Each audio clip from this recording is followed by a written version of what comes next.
Audio क्रमांक 4, book code H_PN_06। पुस्तक का नाम गृहस्थ जीवन एक तपोवन। लेखक पंडित श्रीराम शर्मा आचार्य। विवाह इस प्रकार हो। शारीरिक और मानसिक दृष्टि से परिपुष्ट परिवार बनने में समय लगता है। यदि ऐसी ही जोड़ी तलाशनी हो तो वह बड़ी आयु की ही मिलेगी। लड़कों को पढ़ने लिखने की, आने जाने की, ट्यूशन की सुविधा अधिक मिलती है, इसलिए वे जितने दिन में अमुक पढ़ाई पूरी करते हैं, योग्यता अर्जित करते हैं, उतना करने में स्वभावतः लड़कियों को अधिक समय लग जाता है। लड़कों का छोटी उम्र में ही बाल मंदिरों में जाने का सिलसिला शुरू हो जाता है। इसमें लगने वाली फीस भी घर वाले खुशी खुशी बर्दाश्त कर लेते हैं, किंतु कन्याओं को यह लाभ नहीं मिलता। वे प्रायः 5 वर्ष से अधिक की हो जाती हैं तब कहीं प्राइमरी स्कूल में भर्ती होती हैं। लड़कों के लिए जल्दी दर्जा चढ़ाने और फेल न होने देने के लिए ट्यूशन भी लगाए जाते हैं, पर लड़कियों को ऐसी सुविधा मात्र बड़े घरानों में ही मिलती है। इस फेर में लड़कियां आयु और कक्षा के हिसाब से कुछ पीछे ही रहती हैं। इसके अतिरिक्त शिक्षित लड़कियों के लिए उपयुक्त लड़के ढूंढने में भी दसियों देखभालें रद्द करनी पड़ती हैं। लड़कियों की आयु बढ़ जाती है जबकि लड़कों को बड़ा नहीं होने देते। उस हुंडी को जितनी जल्दी भुनाया जा सके भुना लेते हैं। लड़कियां पढ़ाई पूरी करने में बड़ी हो जाती हैं। सयानी लड़कियों की रुचि भी देखनी पड़ती है। वे अनुपयुक्त स्थानों में जाने की अपेक्षा कुमारी रहना अधिक पसंद करती हैं। सुयोग्य लड़के एक तो कम उम्र में ही घिर जाते हैं, फिर उनकी कीमत भी इतनी होती है कि सामान्य स्तर का व्यक्ति उतना जुटा नहीं पाता। ऐसी दशा में कितनी ही लड़कियां बड़ी उम्र की हो जाती हैं, फिर उनसे भी बड़ी उम्र का लड़का खाली मिलना और भी कठिन हो जाता है। अपने समाज में एक रिवाज यह भी है कि लड़की का लड़के से बड़ा होना चाहिए, कि लड़की से लड़का बड़ा होना चाहिए। लड़की वाले भी यही चाहते हैं और लड़के वाले भी। डर यह रहता है कि बड़ी आयु की लड़की होगी तो वह विकसित स्तर की होगी, लड़का बुद्धू होगा तो उससे दबेगी नहीं, मारपीट गाली गलौज भी न सहेगी। इसलिए लड़की की उम्र अपेक्षाकृत छोटी ही होनी चाहिए ताकि उसे कारणवश या अकारण ही, चाहे जब डराया धमकाया मारा पिटा जा सके और वह स्वाभिमान जागृत न होने पाने के कारण उन सबको सहती सुनती रहे। वर्ष से छोटी लड़की ढूंढने के ऐसे ही कुछ कारण हो सकते हैं। वस्तुतः मनुष्य मनुष्य है और प्रकृति प्रकृति। नर और नारी दोनों के ही शारीरिक मानसिक विकास की आयु समान है।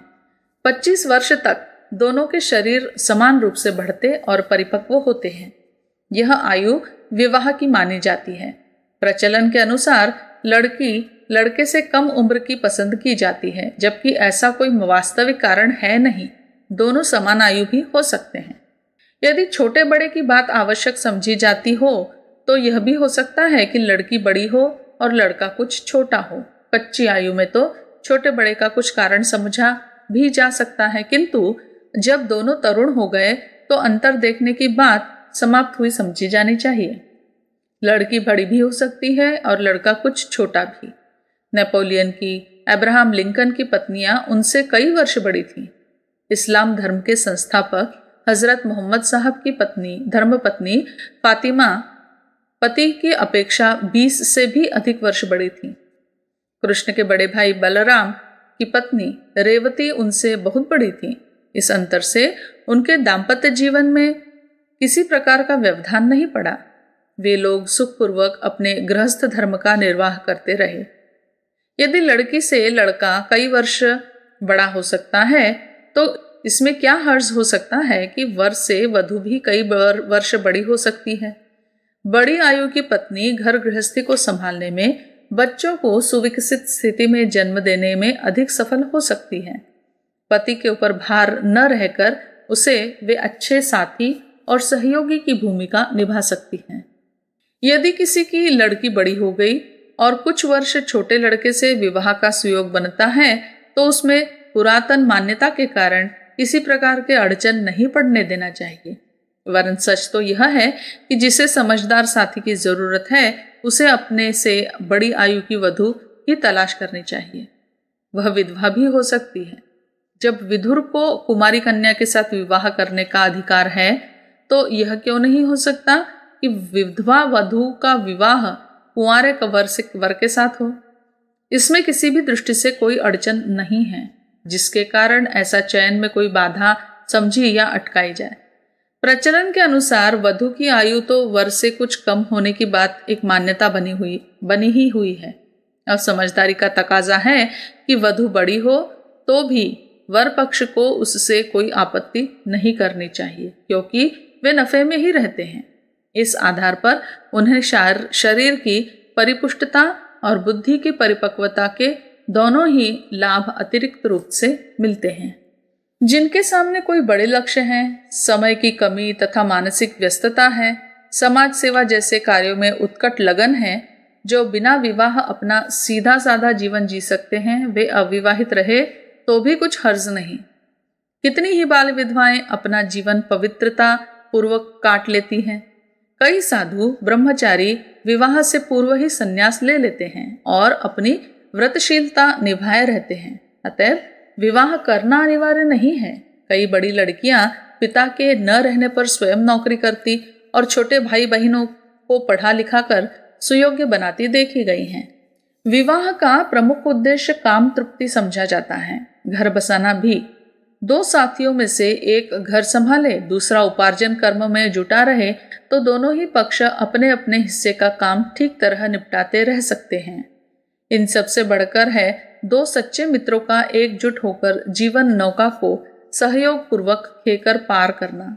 यह कार्य एकाकी उतनी अच्छी तरह नहीं बन पड़ता जितना कि युक्त मिलकर उसे पार करता है। गाड़ी के दो पहिए मिलकर चल सकते हैं। चलने में दोनों पैरों का योगदान रहता है। हाथ से बन पड़ने वाले कार्यों में दोनों ही मिलकर किसी व्यवस्था को संपन्न करते हैं। मनुष्य के जीवन में भी विवाह के रूप में ऐसी ही आवश्यकता पड़ती है। यह सरल भी है और सुविधाजनक भी। फिर भी यह अनिवार्य नहीं है। जो साथी की गहरी मित्रता अर्जित करने में अपने को अयोग्य अनुभव करते हो, वे अपने ऊपर अंकुश लगाकर भी अविवाहित रहने में भी अधिक सुविधा अनुभव करते एवं सुखी रहते हैं। विवाह उत्सव ऐसा ही पारिवारिक हर्षोल्लास आयोजन है जैसे दिवाली, दशहरा आदि मनाए जाते हैं। इनमें घर परिवार के लोग एकत्रित होते हैं, मंगल गीत गाते हैं, मिलजुल कर जलपान, प्रीतिभोज आदि सामूहिक क्रियाकृत्य करते हैं। लड़की की विदाई, लड़के के घर में नया प्रवेश, यह अवसर प्रसन्नता भरा माना जा सकता है। इसकी अभिव्यक्ति के लिए घर में कुछ रौनक हो, दीपक जले, गीत वाद्यों का शगुल हो, खान पान चले, दोनों पक्ष के स्वजन संबंधी उस समारोह में सम्मिलित हो, विवाह संस्कार के मंत्रोच्चार, हवन आदि उपक्रम रहे तो कुछ हर्ज की बात नहीं है। इस सारे समारोह में 100-200 रुपए खर्च हो जाए तो भी हर्ज नहीं। यह समारोह दोनों पक्षों के लिए समान प्रसन्नता का है, इसलिए उसका खर्च दोनों पक्ष मिलजुल कर वहन करे तो ज्यादा अच्छा है। इसमें समानता का बांध भी होता है और यह प्रतीत होता है कि किसी पर किसी का बोझ लदा नहीं है। दोनों ने इस सम्मेलन में समान रूप से हाथ बटाया है। किसी ने किसी को विवश बाधित नहीं किया। दोनों पक्षों की अभिव्यक्ति समान रही। हमें इसी प्रचलन का शुभारंभ करना चाहिए। विदेशों में भी विवाह होते हैं, पर उनका स्वरूप ऐसी ही सादगी से जुड़ा रहता है। किसी को इसके लिए आर्थिक चिंता नहीं करनी पड़ती। छोटे घरेलू उत्सव में धन दौलत की बड़ी सी फिजूल खर्ची हो भी नहीं सकती। बौद्धों, ईसाइयों, मुसलमानों में भी विवाह संस्कार कुछ घंटों में निपट जाते हैं। जो बहुत दूर से आए हैं वे रात को ठहर भी जाते हैं, अन्यथा निकटवर्ती पड़ोसी संबंधी उस आयोजन में अपनी हाजिरी दर्ज कराने के उपरांत अपने अपने घर जाते हैं। इन दिनों अपने यहाँ वे रिवाज बने हुए हैं जो सामंत काल में कन्या अपहरण के दिनों प्रयुक्त किए जाते थे। वर पक्ष के लोग डकैतों की तरह फौज बनाकर बंदूकें चलाते हुए बेटी वाले के घर पर धावा बोलते थे। लड़की को रोती कलपती उठाकर ले जाते थे। बेटी वाले में यदि सामना करने की शक्ति न हुई तो आत्मसमर्पण कर देता था। घर में जो थाली, बर्तन, कपड़ा, जेवर, पैसा आदि होता उसे विजेता की तरह लूट ले जाते थे। यह लूट उसने मान्य कर ली। इसके परिणाम स्वरूप जो लुटेरा समुदाय आया था उसकी आवभगत करनी पड़ती थी। मिष्टान्न, पकवानों की दावत, जेवनार देनी पड़ती थी और कन्या को सज धज के साथ विदा करना पड़ता था। इसमें आक्रामकों की विजय और जिन पर आक्रमण हुआ उनकी पराजय माननी पड़ती थी। वे अपनी हार गिड़गिड़ाते हुए भेंट उपहार देते हुए स्वीकार करते थे।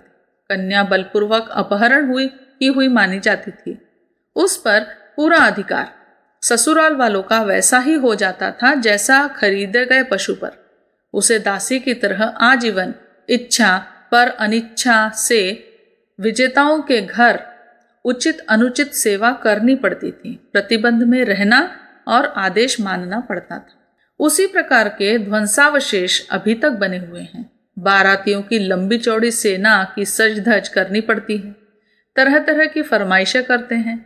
बेटी वालों की सभी खुशहाली दहेज के नाम पर लूट ली जाती है, चाहे उनके घर में पीछे के लिए गुजारे भर के लिए न रहे, चाहे ऋण लेना पड़े, पर ससुराल वालों को इसमें सहानुभूति जताने की आवश्यकता नहीं होती। वे जितनी राजी बेराजी में हाथ लगे उतना निचोड़ लेते हैं। यह कृत्य कौतुक हो जाने के उपरांत भी लड़की को सताते रहते हैं कि वह बाप भाइयों को अपनी कष्ट कथा सुनाए और जो कुछ अधिक से अधिक उनसे रोकर गिड़गिड़ा कर खुशामद से ला सकती है वह बाद में भी लाती रहे। न ला सकने पर कितनी ही लड़कियों को परित्यक्ता बनाना पड़ता है। आत्महत्या तक कर लेने के लिए विवश होना पड़ता है। हिंदू समाज में हर साल इस प्रकार की आत्महत्याएं बड़ी संख्या में होती हैं। कितनी ही उत्पीड़न सहकर अपमान पूर्वक जीवन इसलिए जीती हैं कि वे ससुराल वालों की फरमाइशें पूरी न कर सकी। इस प्रथा का अब अंत होना चाहिए। सामंत काल चला गया। आक्रमण अपहरण की प्रथा भी अब नहीं है। इस परिवर्तन का कोई चिन्ह विवाह शादियों में भी परिलक्षित होना चाहिए। कन्या को विदा कराने के लिए वर परिवार के खास व्यक्ति जाएं। बारात के लिए जाने अनजानों का जमघट एकत्रित न करें। बारात को सज धज के साथ बाजार से निकालने की कोई आवश्यकता नहीं है। कन्या के पिता ने यदि लड़की की विदाई के समय कुछ वस्त्र उपहार दिया है तो उसे विशुद्ध रूप से उसी का स्त्रीधन माना जाए। इस पर ससुराल वाले किसी प्रकार अधिकार न जताएं और न ऐसा प्रदर्शन करें जिससे बेटी वाले की संपन्नता या गरीबी का ढिंढोरा पीटता हो। दहेज तो वस्तुतः ससुराल वालों को देना चाहिए जिन्हें सुयोग्य कन्या सम्मान पूर्वक मुफ्त में मिली है। घर में गृहलक्ष्मी का प्रवेश हुआ है। इस सौभाग्य की अभिव्यक्ति करने के लिए वे लोग अपनी अपनी इच्छा या हैसियत के अनुसार वधू को भेंट उपहार प्रस्तुत करें और जो दोनों पक्षों से मिला है उसे लड़की के नाम किसी बैंक में जमा कर दिया जाए ताकि वह ब्याज समेत बढ़ता रहे और जीवन में कभी कोई विपत्ति आ खड़ी हो तो काम आए। अब हमें इसी प्रकार का नया प्रचलन आरंभ करना चाहिए। इसमें पारिवारिक उत्सव से बढ़कर किसी प्रकार की अनावश्यक धूमधाम या दान दहेज का प्रसंग न चले। कन्यादान अपने आप में इतना बड़ा दान है जिसके लिए ससुराल वालों को आजीवन कृतज्ञ रहना चाहिए। वर को अपने जीवन में एक बड़े आभार की पूर्ति मानकर उन लोगों का चरण वंदन करना चाहिए जिन्होंने कृपापूर्वक इतना बड़ा अनुदान प्रदान किया है।